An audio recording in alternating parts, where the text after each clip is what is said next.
가천대부터 진행을 해보겠습니다. 가천대는 요 부분을 먼저 한번 좀 보실 필요가 있어요. 이거는 가천대만의 문제가 아니고 전체 대학에서 좀 생각을 하셔야 되는 겁니다. 자, 제가 뭐라 그랬죠? 네. 가천대만의 문제가 아니라 전체 대학에서 다 하는 거라고 말씀드렸죠. 그래서 전체 대학의 그 부분을 보는 겁니다.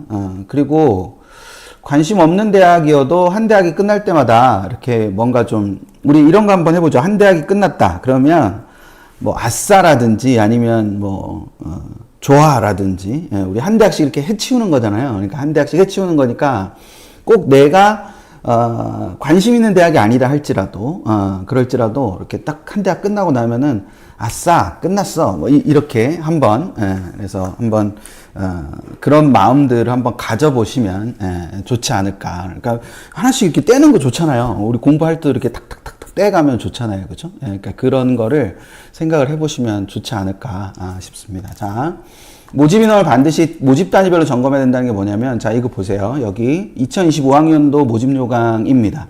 그 2025학년도 모집 요강이 저기 있는데 2024학년도를 여기다 옆에다 이렇게 붙여 볼게요. 보이세요? 2025학년도와 2024학년도가 양쪽에 나란히 붙어 있어요.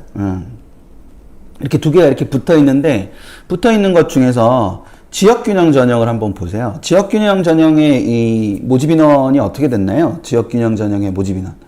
지역균형 전형의 모집 인원을 지금 잘 보시면, 지역균형 전형의 모집 인원이 뭐 된 걸 알 수 있죠? 그렇죠. 증가된 걸 알 수 있어요. 증가된 걸 알 수 있습니다.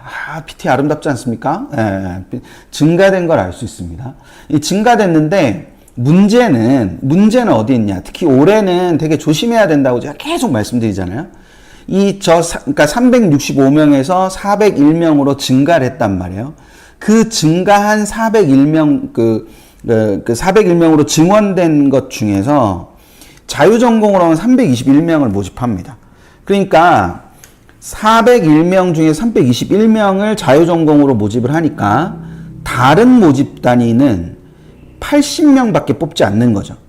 그러면 이때 365명을 할 때는 자전이 없었는데, 그때는 자전이 없어서 각 모집 단위가 저 365명을 가지고 나눴었는데, 여기에는 401명 중에 321명이 자전이니까 80명, 그 80명을 가지고 나머지 그 모집 단위가 그 80명을 나눠 가져야 되잖아요. 그렇죠? 그러면 나머지 모집 단위는 모집 인원이 다 뭐 했다고 봐야 되는 겁니까? 감소했다고 봐야 되겠죠. 뭔지 이해되시죠?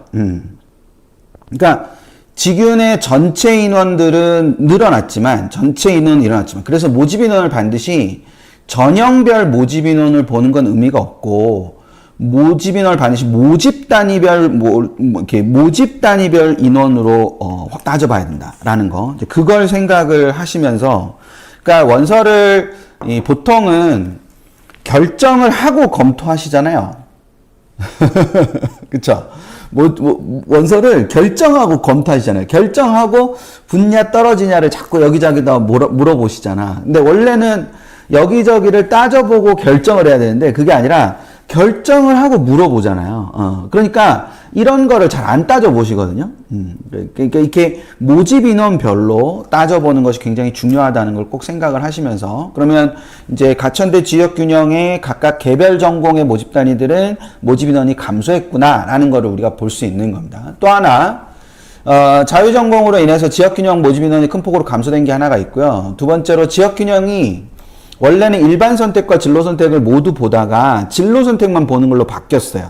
올해의 가천대 결과는 굉장히 의미가 있을 겁니다. 올해의 가천대 결과는. 그러니까 올해 입시가 다 끝나고 나서 가천대 결과가 어떠냐라는 걸 보면 지역균형이 굉장히 의미 있는 결과의 해석이 가능할 거예요. 그래서 나중에 내년 한 6월 달쯤에 어디가 입결 발표되고 나면은 가천대 지역균형이 어떠한 결과를 가져왔는지에 대해서도 한번 따져보는 시간을 가질 거예요. 그러니까 지역균형 전형인데, 우리가 일반적으로 생각하는 교과 전형은 일반 선택이나 공통과목을 통해서 등급으로 점수차를 내고, 진로 선택 과목은 성취도를 활용하는 거잖아요. 근데 가천대는 진로 선택 과목만 보는 겁니다. 그러니까 우리가 가천대를 평생 한번 생각도 안 하시던 분들은 이게 뭔가 이렇게 생각하실 수도 있거든요. 예, 그래서 가천대는 진로 선택 과목만 본다. 그래서 전년도까지 입결을 보는 것이 완전 무의미합니다.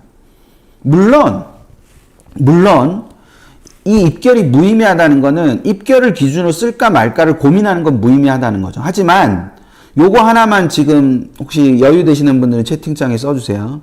상중하, 상대적 높낮이를 보는 것은 여전히 의미가 있다. 상중하, 높낮이, 상대적 높낮이를 보는 건 여전히 의미가 있다. 하지만 입결을 바로 대입을 해가지고 여기에 쓸 수 있을 거다, 쓸 수 없을 거다를 판단하는 것은 올해 가천대 지역균형 전형에서는 의미가 없다라고 받아들이시는 것이 필요할 것이다. 그리고 면접이 50%나 되기 때문에 그 면접 50%를 보시는 것이 좀 더 면접 학생부 중심의 면접을 준비하는 것이 좀 더 의미가 있을 것이다라고 생각을 해 두시면 되지 않을까 싶습니다.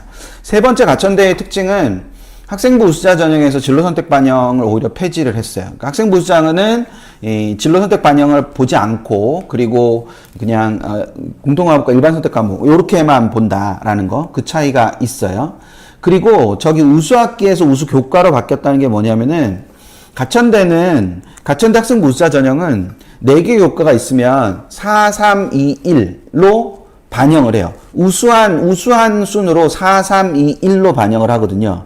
근데 작년에는 우수한 학기에 40을 주고 그 다음 우수한 학기에 30%를 주고 그 다음 우수한 학기에 20%를 주고 그 다음 우수한 학기에 10%를 줬지만 좀 그런 방식으로 했어요. 근데 올해는 교과 4개, 교과 중에서 우수한 교과, 가장 우수한 교과에다가 40%, 그 다음 교과에다가 30%, 그 다음 교과에 20%, 그 다음 교과에 10%, 이런 식으로 우수한 교과를 기준으로 하는 것으로 바뀌었다라는 거, 그걸 생각을 하시면 됩니다. 그리고, 학생부 우수자 전형에서 최저가 있는데, 작년까지는 미적 기하를 선택한 친구들에게 1등급 상향을 시켜줬거든요. 최저를 할 때. 그러니까 미적 기하를 가지고, 뭐, 2개 등급합, 7이다. 그러면 이게 한 개 등급 상향이 되니까 이 2개 등급합 6처럼 의미가 되는 거죠.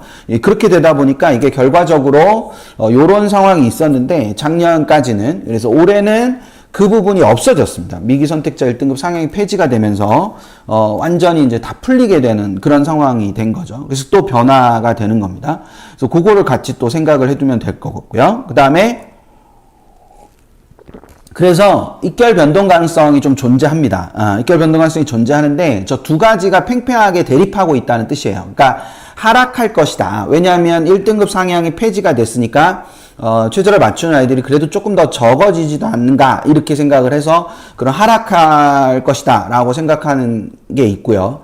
그 다음에 큰 틀은 유지가 될 것이다 라는 견해가 있습니다. 그러니까 저 두 가지 견해가 다 있기 때문에 그런 것들을 가지고 생각을 한번 해둘 필요가 있을 겁니다. 그래서 그거를 같이 생각을 해두시면 될 것 같고요. 그 가천대는 지금 교과 전형이 2개가 있는 거예요. 그래서 그 직유는 추천을 받아야 되고 학생부 수자는 그냥 둘 다 교과 전형인데 추천을 받는 전형과 그렇지 않은 전형, 이런 차이가 있는 거라고 생각하시면 될 것 같습니다. 그리고 아까도 말씀드렸듯이 직유는 면접이 있죠. 그런 차이가 있습니다. 그래서 그 부분을 생각을 해두시면 될 것 같고, 가천대는 약수령 논술을 보는 대표적인 대학 중에 하나입니다. 이 교과형 논술이라고도 하고 약수령 논술이라고도 하는데 올해 학생부 그러니까 교과 반영이 폐지가 됐어요. 폐지가 되면서 논술 100으로 바뀌었고, 저기 국수 9 플러스 수에 9 플러스 6, 6 플러스 9. 저건 뭐냐면 국어 9문항에 수학 6문항, 그리고 수학 6문항에 국어 9문항. 인문, 자연이 그렇게 나뉘는 겁니다. 그러니까 인문은 국어를 3문항 더 보고 자연은 수학을 3문항 더 보는, 그렇게 바뀝니다. 근데 의예가 이번에 40명이 생깁니다. 약수령 논술에 40명이 생겨서 수학만 8문항을 보게 되는 그런 변화가 있습니다. 그래서 그거를 가지고 생각을 해 두시면 됩니다. 그래서 그런 것들이 존재한다는 걸 생각을 해 두시면 될 것 같고요. 그래서 기출문제나 논술 가이드북이 굉장히 잘 나와 있는 학교 중에 하나이기 때문에 가천대는, 그래서 기출문제나 논술 가이드북을 보시고 적극적으로 활용해 보시면 좋을 겁니다. 가천대는 논술이 어딨나, 언제 있나 라는 걸 찾아보려면 여기서 이렇게 이걸 펴가지고 논술이 가천대는 어디 있느냐, 주요 24개 대학 중에 하나일 테니까 가천대 논술은 25, 26 맞아요. 12월 25, 26 수능 이후죠. 그러니까 수능 이후에 보는 겁니다. 그렇게 생각을 하고 보시면 될 것 같습니다. 가톨릭대 넘어갑니다. 자유전공학부랑 인문사회계열이랑 자연공학 계열의 광역 모집을 실시합니다. 그래서 요쪽이 되는데, 자전은 무제한으로 선택이 가능하고요. 그 다음에 광역은 말씀드렸지만 그 일정 비율로 제한이 있습니다. 자, 여기서 모든 대학의 공통되게 말씀드리는 거예요. 모든 대학의 공통되게 말씀을 드리는 건데, 요 자전을 유형 1이라고 하고요. 요 광역을 유형 2라고 해요. 자, 뭐라고 한다고요? 이 자전을 유형 1이라고 하고 광역을 유형 2라고 합니다. 자전이라고 저렇게 돼 있는 거, 통으로 이렇게 돼 있는 거, 저거를 유형 1이라고 하고, 여기 광역은 유형 2라고 합니다. 단과대 모집을 광역이라고 하는 겁니다. 단과대 모집을 광역이라고 하는 건데, 그걸 유형 2라고 하는데, 유형 1은 여기서처럼 무제한이고요. 그 다음에 유형 2는 일정한 비율의 제한이 있어요. 그래서 뭐 어느 대학은 150%, 그러니까 모집 정원의 155% 이상으로 학생을 받을 수 없다. 뭐 200% 이상으로 학생을 받을 수 없다. 이렇게 제한이 걸려 있는 게 광역 모집이고요. 그에 반해서 무전공 모집 중에서 자전이라고 되어 있는 거는 아무렇게나 다 갈 수 있는 그런 차이가 있는 겁니다. 그래서 가톨릭대 같은 경우는 자유전공학부가 유형 1에 해당하고요. 인문사회계열이나 자연공학계열은 광역 모집에 해당하기 때문에 어떤 특정한 모집 단위에 너무 많은, 어떤 특정한 전공에 너무 많은 애들이 몰리게 되면 이제 성적으로 끊게 된다라고 해석을 하시면 됩니다. 그래서 그 부분에 차이가 있다는 걸 알고 계시면 될 것 같고요. 지역균형 전형의 진로 선택 과목이 반영이 확대됐습니다. 가톨릭대는 앞에 봤던 가천대와는 좀 다르게 지역균형 전형과 학교당 추천 전형을 따로따로 운영합니다. 지역균형 전형과 학교당 추천 전형을 따로따로 활용을 하는데 둘 다 추천이 필요해요. 근데 지역균형 전형과 학교당 추천 전형이 이제 모집 단위가 좀 적죠. 근데 지역균형 전형에서 진로 선택 과목의 반영이 확대되었습니다. 그래서 그리고 또 하나는, 그러니까 진로 선택 과목을 이제 뭐 상위 세 과목만 보는 데도 있고 수학 과학만 보는 데도 있었거든요. 그러니까 뭐 의예나 간호나 이런 데는 수학 과학만 보고 나머지는 상위 세 과목만 보고 이렇게 하다가 전 모집 단위를 전 과목 보는 걸로 바뀌었어요. 그래서 진로 선택 과목, 오늘 이제 몇몇 대학들 보시다 보면 진로 선택 과목의 반영이 확대됐다라는 이 표현이 자주 나와요. 그러니까 이게 특히 중위권이나 중하위권 대학에서 그러니까 중위권이나 중하위권 대학에서 진로 선택 과목의 반영을 확대하는 흐름이 조금 있습니다. 그래서 그 부분을 같이 보시면서 보시고, 그 다음에 이제 가톨릭대의 종합 전형을 잠재 능력 우수자 전형이라고 하는데, 잠재 능력 우수자 전형이 있고 잠재 능력 우수자 면접 전형이 있습니다. 그래서 그 잠재 능력 우수자 전형과 잠재 능력 우수자 면접 전형, 이렇게 두 가지가 있는 그 부분이라고 생각하시면 되는데, 그 잠재 능력 우수자 전형, 즉 서류 100%로 보는 잠재 능력 우수자 전형의 모집 인원이 좀 증가하였습니다. 증가했지만 기본적으로 유지나 감소가 각각 모집 단위별로 다르기 때문에 아까 말씀드렸던 것처럼 꼭 모집 단위별로 확인하시는 게 필요하고, 잠재 능력 우수자 면접 전형은 올해 자전하고 광역, 이 위에 있는 자유전공학부와 인문사회계열, 자연공학계열, 이 광역 모집 단위로만 제한이 됐어요. 그러니까 이 잠재 능력 우수자 면접을 작년에는 여러 전공, 여러 모집 단위에서 선발을 하다가 올해는 이거 다 그냥 잠재 능력 우수자 서류 100%로 다 보내버리고, 면접 전형은 자유전공, 그 다음에 광역 모집 단위, 요 세 개의 모집 단위에서만 잠재 능력 우수자 면접 전형을 한다라는 거, 그 부분을 생각하시면 됩니다. 이 두 전형 모두 학업 역량이 35%, 진로 역량이 45%, 그리고 공동체 역량이 20%가 들어가요. 그래서 이게 조금 이 인문사회 계열과 자연공학 계열은 진로 역량을 가지고 해도 계열 역량이기 때문에, 계열 적합성이기 때문에 얼마든지 이거를 뽑을 수 있어요. 근데 문제는 자유전공학부를 이렇게 뽑는 의도를 정확히 잘 모르겠어요. 그래서 혹시 가톨릭대 자유전공학부를 쓰시게 되면요, 가톨릭대 자유전공학부의 면접 전형을 쓰시게 되면 반드시 대학에 너희의 진로 역량 평가 기준은 무엇이니? 라고 문의하실 필요가 있습니다. 기억하세요. 잠재능력 우수자 면접형에 자유전공학부에 지원을 할 때는 반드시 학교에 너희 진로 역량 평가가 45%나 되던데 그거는 어떻게 뽑는 거니? 라고 꼭 물어보시는 게 필요합니다. 되셨죠? 네, 이제 그렇게 생각을 해두시면 됩니다. 그래서 그 부분을 연두에 둬서 보시면 될 것 같고요. 논술 학생부 교과 전형도 논술 전형에 있어서 학생부 교과 반영 비율도 30에서 20%로 줄었습니다. 그래서 그 30, 20%로 줄어든 것이 있어서 상대적으로 영향이 조금 떨어지게 되는 부분이 있으니까 그것도 같이 생각을 해두시면 됩니다.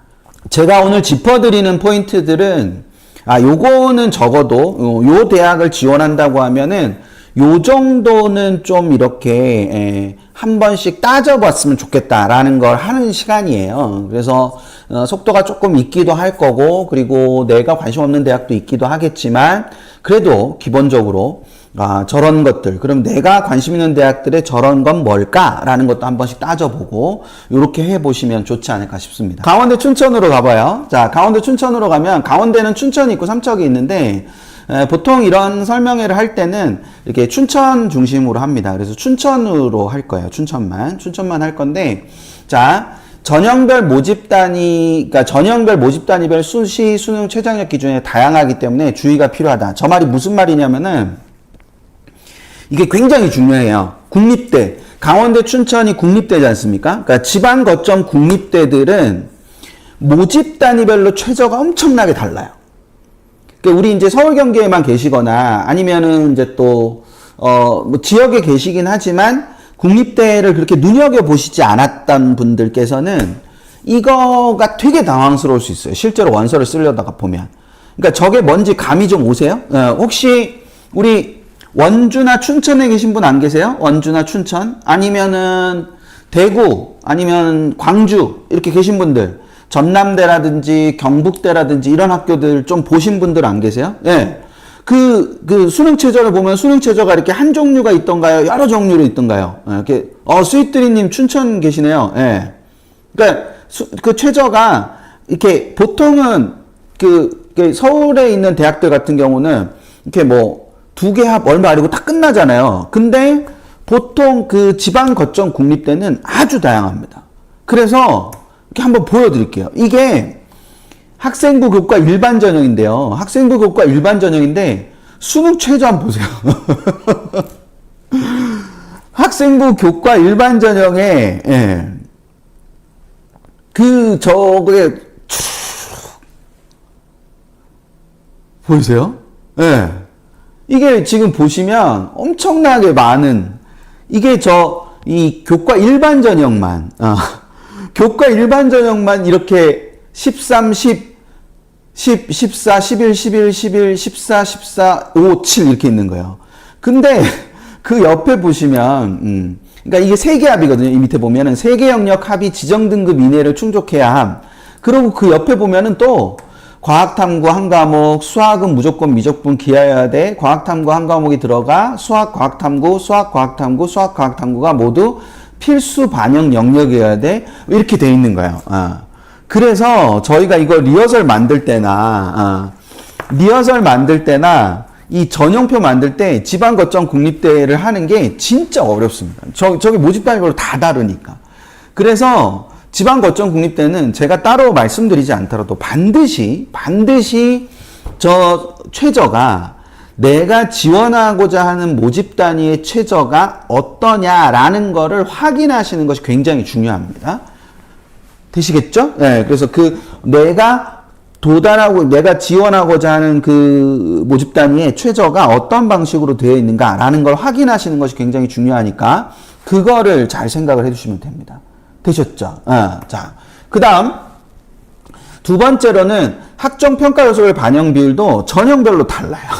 강원대 춘천 같은 경우는 그게 다릅니다. 그래서 이 두 가지 유형이 있는데 학교생활 우수형하고 전공계열 적합 우수형이라고 대학이 이제 밝혀놓은 건데 이게 실제 그 전형명은 미래인재 1하고 미래인재 2가 있어요. 그래서 미래인재 1은 학업 역량이 40%고 진로 역량이랑 공동체 역량이 각각 30%씩인데 미래인재 2는 학업 역량이 30%인 반면에 진로 역량이 50%예요.